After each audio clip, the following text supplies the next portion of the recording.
grande édition vespérale de ce vendredi 7 mars 2025. À suivre les détails tout de suite. À la une, des coups de balles et un retenti au marché central de Mangina dans les territoires de Béni. La nuit du mercredi dernier, Kambale Kikoko Nicolas, le bourgmestre de cette commune, nous donnera plus d'explications dans ce radio-journal. Début des épreuves de passation de l'examen préliminaire hors session, c'est vendredi édition 2025-2026 sur toute l'étendue de la République démocratique du Congo. La reine Aminata nous donnera plus de détails pour les reportages de Nord Kivu. Et puis Lucien Kinanga, les nutritionnistes appellent le gouvernement à ravitailler en ration de longue durée aux FRDC qui sont sur les différentes lignes de front. À suivre les détails dans ce radio-journal. La mise en onde et la prise de son de Manix Petou, la réalisation de Cécile Léman. Victor Lula devant ses micros. Bienvenue à toutes et à tous.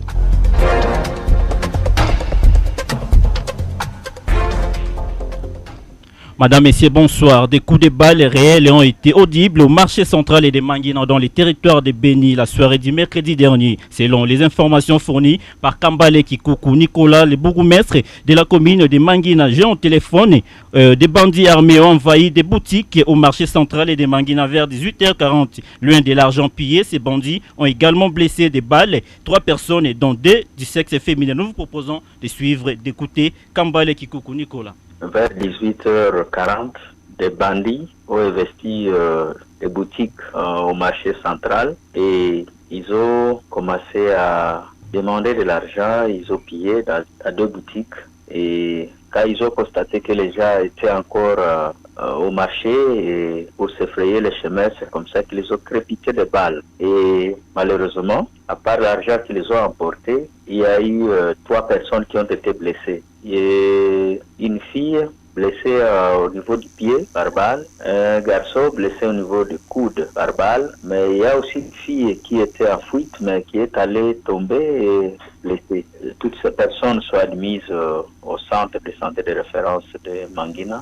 Début des épreuves préliminaires des examens d'État session 2025, c'est vendredi 7 mars sur toute l'étendue de la République démocratique du Congo. Nord Kivu Lego a été lancé en ville de Béni au complexe scolaire Mousseki. Au total, 1500 candidats dont 540 filles vont participer à ces épreuves en province éducationnelle Nord Kivu. Des reportages de la reine Aminata. En province du Nord Kivu, le Go a été lancé au complexe scolaire Mousseki en ville de Béni, chef-lieu de la province. Selon le chef de la province éducationnelle Nord Kivu 2, Norbert Bissi Mwabandeke Mbaka, ces épreuves concernent et portent sur.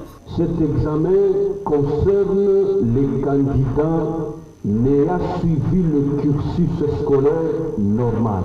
Cette épreuve concerne également les candidats ayant présenté sans succès une session de l'examen d'État. Elle concerne également les candidats ayant réussi lors d'une session antérieure de l'examen d'État. Mais les candidats ne se sentent pas satisfaits par les résultats. Il s'est dit, je peux présenter l'examen pour la 2e fois. Ce sont là les 3 catégories de candidats qui vont passer l'épreuve préliminaire. Cette épreuve ici est éliminatoire et porte sur le français, la mathématique, l'anglais, le civisme, ainsi que l'actualité.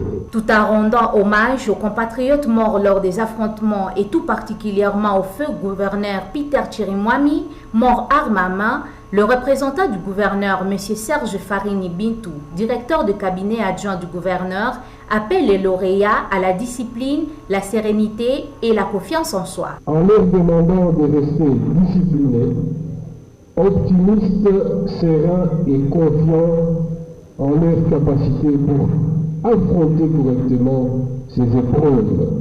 Il n'y a donc pas de raison d'avoir peur, car les questions sont tirées des matières en rapport avec les connaissances générales. Chers lauréats, vous êtes à l'honneur à ce jour, les yeux de toute la nation, la République braquée sur vous, car nous sommes certains que le développement d'un Congo fort et émergent, prospère aussi, auquel nous aspirons tous, ne peut être possible que grâce à vous. Vous êtes le présent et l'avenir de notre pays. Avec le vœu de vous voir tous satisfaire. Je vous souhaite un très bon travail à chacun et à chacune. Au total, 1500 candidats, dont 540 filles, vont participer à ces épreuves préliminaires d'examen d'état session 2025 dans la province éducationnelle Nord Kivu 2. Un chiffre élevé par rapport à la session 2024 où seulement 700 candidats avaient participé. Béni, la reine Aminata Kitambala. Un reportage signé la reine Aminata depuis la ville de Béni. Les militaires FARDC sont appelés à garder la population et leurs biens et non de les estorquer. C'est le message clé de l'acteur politique du territoire de Mambasa, M. César Salimini Pitapale. Après l'événement passé lors des matchs opposant l'FC Barcelone et Benfica, ils ont pillé l'écran, les téléphones et d'autres biens de la population. Cet acteur politique condamne avec dernière énergie et appelle la 30e région militaire de l'Ituri et 31e brigade du Nord Kivu qui est en Ituri de vite réagir sur ces dossiers. Il y a la présence d'un camp dans la nuit lorsque la population de Tétour assistait au match de Barcelone, des militaires ici des FARDC qui ont tracassé à un niveau insupportable la population. Présentement dans l'hôtel dénommé Chocha d'un vieux, la population était torturée. Il y a eu extorsion de biens ici, des écrans, il y a eu même des coups et blessures, les arrestations arbitraires par notre force, la force qui est censée nous protéger. Vraiment nous sommes désolés, nous condamnons cet acte. Nous appelons aux autorités de 32e brigade de Nord Kivu et de l'Ituri de collaborer. Ces deux autorités, nous les appelons de bien collaborer afin que la paisible population de Tétour vit à paix. Parce que cette force FARDC menace la population ne va pas vivre à paix. Attaquer acteurs politiques, nous demandons à cette force de collaborer avec la population parce que ça, la population, cette force ne peut même pas exister dans cette entité, dans les chefs-lieux du groupement Babila Tétour. Jusque-là, on n'a pas enregistré de pertes à vie humaine, mais il y a seulement des pillages. Les femmes et la petite fille et pour la paix et la sécurité à travers l'autonomisation socio-économique. Voilà les thèmes d'une grande conférence et débat animé ce vendredi 7 mars 2025 à Mahagi en Ituri, en marge de la journée dédiée aux femmes et des structures féminines. Les élèves filles du niveau secondaire, quelques mamans et jeunes filles de Mahagi ont répondu massivement à ces rendez-vous selon les coordonnateurs de l'ONG ABV, Sylvain Aguenoroth. L'objet est de faire comprendre aux femmes que les turbulences politico-secrétaire en RDC. Suivez-les. Nous sommes dans l'obligation de dire la vérité. Nous les hommes, nous avons déjà échoué. Et c'est à vous les femmes de venir comme encre collectrice pour corriger nos échecs. Alors vous me poserez la question, comment nous allons procéder? Comment nous les femmes allons procéder à vous corriger vous les hommes? Il y a un instrument puissant, la 13-25. Qui est à votre portée. Nous avons un instrument national, l'article 14 de la Constitution, qui vous donne le droit de vous battre pour ce qui. Je vous interpelle, chers mamans, si nous continuons à croiser les bras et à observer comment les hommes sont en train de détruire ces pays, c'est votre problème. Si vous continuez à laisser les Congolais nous les hommes, nous allons bien les détruire. Toutes les charges importantes dans nos maisons, ce sont les femmes. Et grave pour ces femmes qui prennent même charge de leur famille, papa, maman, et les enfants, et les et les autres membres de famille qui arrivent chez elles, vous imaginez la charge que cette femme porte. La résolution 1325, dans son premier oblige la participation de la femme dans la recherche de la paix. La journée internationale des droits de la femme est célébrée le 8 mars de chaque année n'est pas une occasion de se livrer aux antivaleurs, mais plutôt de montrer les capacités de la femme dans la restauration de la paix dans la partie est de notre pays actuellement secouée par une agression. Cette exhortation et aux femmes a été faite par Madame Odile Mabanza, chef de service genre, famille et enfants en ville de Butembo. Jean Zango Semoviswa pour les reportages. Pour elle, les femmes de Butembo et ses environs devraient saisir cette occasion pour évaluer l'apport de la femme dans différentes actions développementales de la région, mais également de prendre des mécanismes adéquats pour booster la sécurité de notre province, afin que la femme vaque librement à ses occupations et pour son épanouissement. Notre interlocutrice appelle ainsi les femmes à méditer et à prier pour notre pays qui traverse actuellement une crise sécuritaire. La journée du 8 mars, ce n'est pas une journée pour aller boire et faire des choses qui ne valent pas la peine. La journée du 8 mars a été dédiée aux femmes pour que ce soit une journée de réflexion, voir d'où nous venons, là où nous sommes et là où nous allons. Et sur ce, avec le contexte que nous vivons ici chez nous à Butembo, nous disons aux femmes bibolaises à bien se comporter le 8 mars, aller prier les beaux dieux pour qu'on commémore ensemble une journée de réflexion. Ce n'est pas une journée où l'on peut se chamailler avec son époux, bien avec son épouse, soit disant qu'on n'a pas eu des habits, on n'a pas trouvé à manger. Ce n'est pas une journée fériée, mais plutôt une journée de méditation. Sur ce, j'appelle à toute la population de bien se comporter ce jour-là et qu'on réfléchisse beaucoup quant à ça et voir ce qu'on peut faire pour cette journée. Signalons que cette journée sera célébrée ce samedi 8 mars sous le thème « Pour toutes les femmes et filles, droit et autonomisation ». Alors qu'au niveau local, le thème retenu est, je cite, « Pour toutes les femmes et filles, droit, égalité et protection en période de crise en RDC ».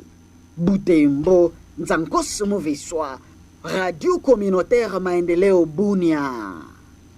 À l'occasion de la commémoration de la Journée internationale des droits des femmes et filles célébrée le 8 mars de chaque année, les femmes du Nord Kivu revendiquent la dignité et la vie. Victimes des affres de la guerre, les femmes de l'Est de la RDC sont appelées à la résilience et à s'impliquer activement pour le retour de la paix intégrale. Dossier signé la reine Aminata Kitambala. La vie, la santé et la sécurité sont des droits primordiaux que revendiquent les femmes de l'Est de la RDC. La province du Nord Kivu va commémorer la Journée internationale des femmes et filles le 8 mars sous le thème « Toutes les femmes et filles, nous devons nous unir pour la consolidation intégrale de la paix, l'égalité et la résilience communautaire dans la province du Nord Kivu ». Madame Ruth Sabouni, chef de bureau du service de genre famille et enfants à Ville de Béni, adresse un message de compassion à toutes les femmes du Nord Kivu qui ont longtemps souffert de l'insécurité, tout en les appelant à s'impliquer dans la restauration de la paix dans la région. Le message fort à adresser à toutes ces personnes, c'est la compassion. Nous savons que ce n'est pas facile. Nous leur demandons de ne pas baisser les bras. C'est pourquoi nous avons dit toutes les femmes et filles. Nous devons nous unir pour la consolidation intégrale de la paix, l'égalité et la résilience communautaire dans la province du Nord Kivu.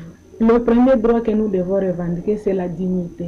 Est-ce que la dignité de la femme du Nord Kivu est respectée? Les femmes qui sont violées, qui sont égorgées, qui sont effondrées, cette dignité, elle est où? Tout et chacun a droit à la vie. La vie d'abord, la santé, la sécurité, la paix. Et pour que nous puissions commémorer cette journée de revendication des droits, est-ce que nous avons un environnement qui nous permet de revendiquer ça? C'est pourquoi nous sommes en train d'appeler tout le monde de mettre la main pour que cette paix nous revienne. Nous aussi, femmes, nous devons avoir une part pour que cette paix nous revienne. En ville de Béni, toutes les femmes vont se retrouver à l'église catholique de Malépé à 8h30 pour une messe d'action de grâce. Après, il y aura la remise de dons aux autorités militaires de la place pour les militaires FARDC et Ouazalendo qui sont sur les différentes lignes de front. Béni, la reine Aminata Kitambala. Et pour terminer, le gouvernement congolais a appelé à ravitailler en ration de longue durée comme du pain dur, des biscuits de guerre aux militaires congolais sur des différentes lignes de front afin que ceux-ci combattent audacieusement tout mouvement rebelle. Les révélations du nutritionniste parmi ceux du centre de santé de référence de Libiri en zone de santé rurale de Mutwanga au poste frontalier de Koisindi. Monsieur Lucien Kinanga, que je vous propose d'écouter au micro de Piki Wapiki. Vous savez, dans la vie humaine, le repas reste un rituel du quotidien. Pendant cette période de guerre, il y a des repas qui sont spécifiques et qu'il faut afin que les soldats puissent combattre avec courage et à l'épée du les sauces. Mais aussi, je peux aussi indiquer un bol de soupe. Le choix du pédir est motivé surtout par son absence en éléments liquidiens. En fait, c'est un pain qui est cuit au moins 2 fois. C'est un pain qui ne contient surtout pas de l'eau. Alors, ce pain-là, on recommande surtout à le consommer avec de l'eau. C'est un repas qui se conserve très longtemps. Ce que je peux donner comme élément moteur pendant la période de guerre pour un soldat qui est en front, il devrait avoir des rations à longue durée. Notamment ces aliments-là, ce que nous appelons des aliments de conserve. À part ces aliments-là, ils peuvent donc profiter, par exemple, tels les biscuits de guerre, peuvent aussi avoir besoin de ce que nous appelons les œufs. Comme les œufs est difficile à transporter, il est mieux de les rendre à poudre, messieurs les journalistes.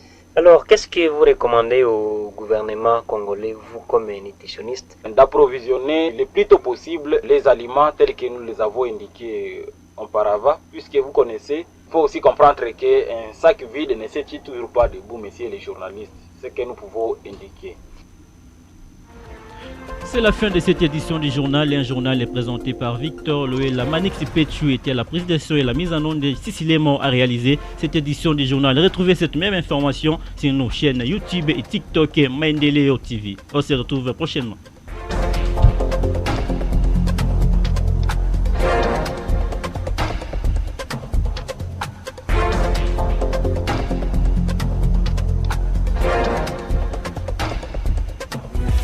RCM FM, ligne éditoriale, la promotion de la paix pour le développement.